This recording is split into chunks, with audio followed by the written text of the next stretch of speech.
আসসালামু আলাইকুম। আজকে আমি দেখাবো একজন ব্যাচেলরের বাসায় থাকা সাধারণ মশলা দিয়ে অসাধারণ স্বাদের সাগরের মাছ রান্না করার পদ্ধতি। তো চলুন শুরু করা যাক। আমি প্রথমে কয়েকটি মাছ এভাবে সুন্দরভাবে কেটে ধুয়ে পরিষ্কার করে নিয়েছি।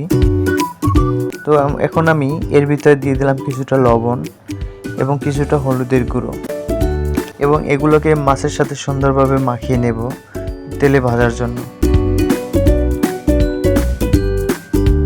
আমার মাছগুলো মোটামুটি মাখা হয়ে গেছে।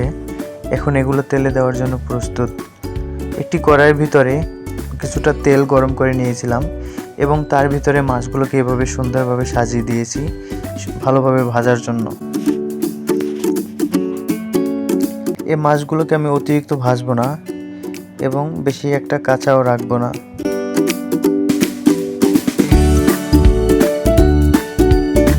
এ পর্যায়ে আমার মাছগুলো মোটামুটি ভাজা হয়ে গেছে। এগুলো রান্না করার জন্য পুরোপুরি প্রস্তুত মনে হয়েছে আমার কাছে। তো এখন আমি এই মাছগুলোকে রান্না করার জন্য নিয়ে নিলাম মাঝারি সাইজের দুটো পেঁয়াজ, ছোট ছোট দুইটা আলু এবং একটি রসুন। আমি পেঁয়াজ রসুনগুলোকে সুন্দরভাবে কুচি করে কেটে নিয়েছি এবং সাথে থাকা আলু দুটোকেও সুন্দরভাবে আমি কেটে নিয়েছি। তো আমি একটি কড়াইয়ের ভিতরে সামান্য পরিমাণ তেল দিয়ে গরম করে নিয়েছিলাম।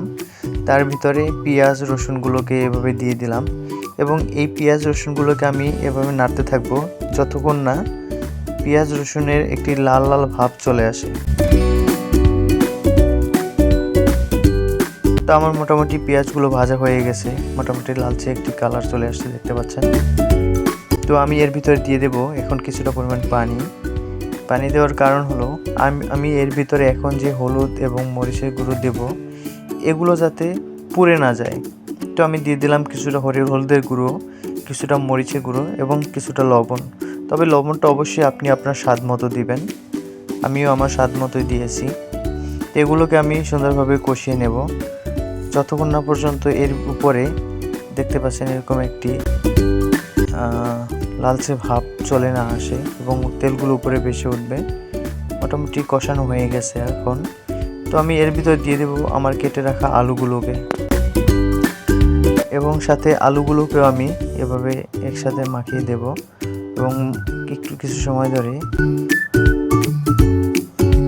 কষিয়ে নেব। তো আমার মোটামুটি আলুগুলোকে কষানো হয়ে গেছে। তো আমি এর ভিতরে এখন দিয়ে দেব পানি। অবশ্যই আমি যেহেতু এর ভিতরে ঝোল রাখবো না, সেজন্য আমি পরিমাণ মতো পানি দিয়ে নিয়েছি এবং এগুলোকে জাল করতে থাকবো যতক্ষণ না এর ভিতর থেকে বুদবুদ ওঠে। তো মোটামুটি বুদবুদ উঠে গেছে এবং সাথে সাথে আমি মাছগুলোকে এর ভিতর দিয়ে দিলাম এবং মাছগুলোকে অবশ্যই ঝোলের ভিতর আমি ডুবিয়ে দেব যাতে মাছগুলো সুন্দরভাবে সেদ্ধ হয়ে যায়।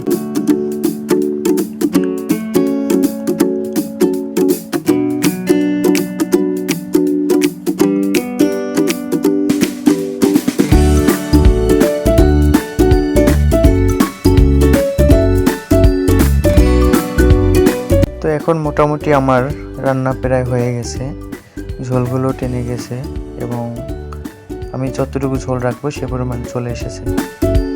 তো মাশাআল্লাহ আপনারা দেখতে পাচ্ছেন কি সুন্দর রান্না হয়েছে, কালারটাও মাশাআল্লাহ অনেক সুন্দর এসেছে এবং স্বাদটাও অসাধারণ। আপনারা অবশ্যই বাসায় ট্রাই করে দেখবেন এবং আমার ভিডিওটি ভালো লাগলে অবশ্যই আমার চ্যানেলটি সাবস্ক্রাইব করবেন এবং লাইক কমেন্ট শেয়ার করবেন। ধন্যবাদ।